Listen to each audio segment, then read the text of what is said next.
I-17 freeway for the majority of the evening. If it continues throughout the night and throughout the morning, I will notify and make sure I do those prompt notifications so that everybody's aware of it.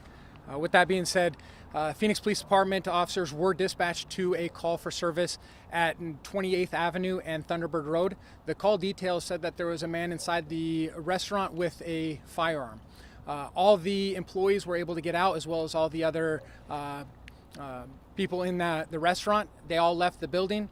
When officers got there, they started to contain the building to ensure the safety of the community. While officers were containing the building, the suspect inside began firing rounds outside the building at officers. This went on for several minutes. Again, officers first responded around 11:20 this morning. The last rounds of shots being fired in exchange with the suspect inside the building was closer to 11:40. During that time, multiple rounds were fired, both from officers and the suspect inside the building. This exchange ended as officers were able to end the threat.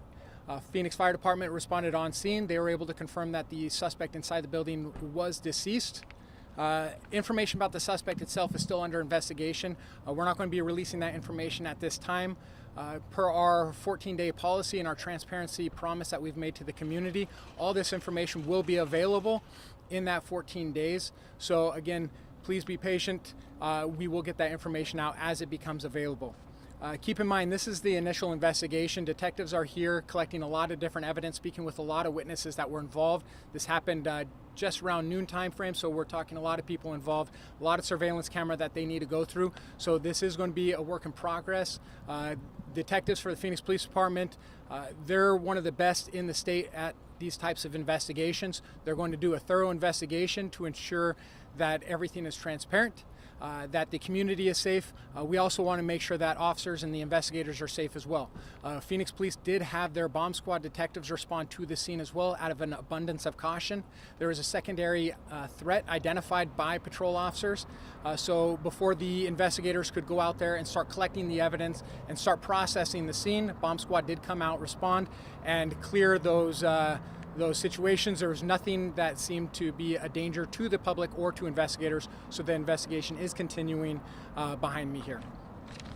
What were those times again? I'm sorry, 11:17 and 40, is that? So the initial police response was at 11:17 was when 911 was first contacted. Many phone calls were called into 911, but one of the first ones that dispatched the officers was at 11:17. Closer to 11:40 was when the confrontation, the gun exchange was completed with the officers on the outside and the suspect on the inside. Also wanted to go and let everybody know that this is our 20th, Phoenix Police Department's 20th officer involved shooting for the year. 14 situations involved suspects actively shooting at Phoenix police officers in the line of duty. This is something that we're very aware of. Phoenix police officers put the badge on their chest because we want to help the community out. We want to serve the public. Nobody wants to be involved in one of these critical situations, but it shows you the dangers involved. This being said, our investigators are going to continue doing a thorough investigation to find out what led to the situation for this officer involved shooting, being able to speak with all witnesses, everybody involved. And again, we'll have more information as the time progresses. With that being said, I'd be more than happy to take any questions that you have. Was he holding them hostage, and do you know who made the 911 call? So there's a lot of people that made phone calls to 911. We haven't dove deep into exactly who made those phone calls. That's going to be part of the investigation. Right now, we don't have any evidence to show that anybody was held hostage. Once he came in with the gun, everybody started leaving the building. It doesn't look like, based on any information that we have at this time, that anybody was actually held hostage. So he started firing at officers, and that's when they responded and shot and killed him? That is correct, and we're talking from when the officers first arrived on scene to roughly 11:40 a.m. No, initially there were some calls about potentially shooting up at air response. Is there anything to that? So that was one of the thoughts. We made sure, out of an abundance of caution, our aircraft landed to ensure that there was no shots into the aircraft itself. At this time, we haven't been able to find one. We weren't able to, at this time, dedicate or specifically say that, yes, the aircraft was targeted. What it looked like is the suspect from inside the building was just firing several rounds outside of the building at officers and in the direction of the public. Do you know how long he was shooting? You said 11:17 to 11:40. I don't know what you guys So in How long was he going? 11:17 was when the police first got their response call through 911. 11:40 is when the exchange of gunfire ended, roughly. So it wasn't a period of time where it was consistent gunfire. It was back and forth. Officers were engaging as they were being engaged. So this did happen a couple different times. It wasn't a consistent engagement back and forth for that entire period of time. 23 minutes is a long time to be shooting at and shooting. Well, like I said, it wasn't consistent. It wasn't a consistent 23 minutes consistent throughout it. It was on and off engagement that went back and forth as officers were continuing to bring more resources into the scene, as well as making sure that we had the fire department for any kind of medical evacuations that might have been necessary at the time. Again, we're talking 11 o'clock, almost noon, in a busy thoroughfare of Thunderbird. There's a lot of witnesses out there. There's still a lot of general public driving back and forth. So it definitely was one of those situations that we wanted to block the traffic, close down the area as quickly as possible to prevent anybody else from possibly getting involved or being injured in the course of this fire. Are you able to say what kind of gun? No, we're not going to be speaking on details of the investigation at this time. Again, within our 14-day period, we're going to have that available. But I can say that there were several officers that were involved in this officer-involved shooting, and there was multiple rounds being fired during that engagement. And just to confirm, you said all the employees got out and no one was injured. That is correct.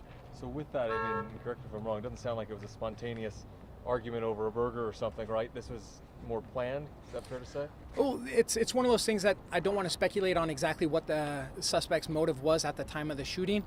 That's something that our detectives are definitely going to dive into. They're going to be speaking with everybody related to this individual to find out what his motive was and to, again, understand why this particular location was picked, if there was a specific location, or if this was just at random. Have you gotten confrontational with any of the employees? We haven't received any information on what led up to the engagement. Again, that's still going to be part of this investigation. We're just at the early stages of it right now. We are going to be looking into the surveillance camera of the restaurant as well as all the body-worn cameras. Keep in mind, there's also other businesses in the area that that our detectives are going to be investigating their camera surveillance to find out, again, what the motive of this individual was, and if there was pre-engagement between him and any employees or anybody in the area. Now you mentioned that secondary threat that was eventually cleared, not dangerous, but what was it that led officers there? Was there ammunition or anything else? What would they find there that would lead them to believe a secondary threat was So there's a lot of different possibilities. I don't want to speak on specifics of this investigation itself, but before we have investigators come into the scene and do a thorough investigation, we need to make sure that the entire scene is safe, not just for the general public, but also for these investigators that are paying attention to the witness statements, paying attention to the evidence that they're collecting, and they're not paying attention to things that are around them. So it's very important that we have as safe of a scene as possible, and that's why the bomb squad came out as just out of abundance of caution to make sure that everything was safe around them.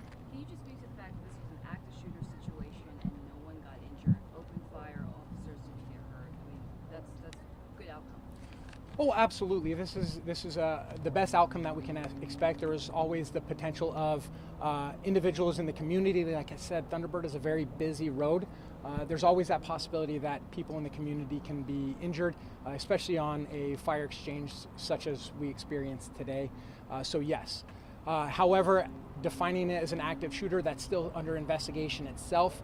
He did come into the restaurant, like I said before. He did have everybody leave, so there was no signs of any kind of hostage or hostage negotiation that was not involved in this particular incident. But again, playing on the worst case scenario, that absolutely could have been a worst case scenario. Trying to find out what the motive of this individual was and why he picked this particular restaurant is something that detectives are engaged in and trying to find out right now. Just to clarify, you said officers were able to end the threat. Do you know for sure you guys hit him? Well, that's still under investigation right now. We know that the engagement, the gunfire back and forth ended. We were able to send resources in to the building to ensure that it was safe for officers to enter, and then the fire and paramedics were able to enter after that and confirm that the suspect was So we don't know if deceased. it's self or if it's... Yeah, that's still under investigation at this point. We should be learning more information. We're going to be working closely with the Maricopa County Attorney's Office as well as the Medical Examiner's Office to confirm all of those details. All right, thank you very much, you guys.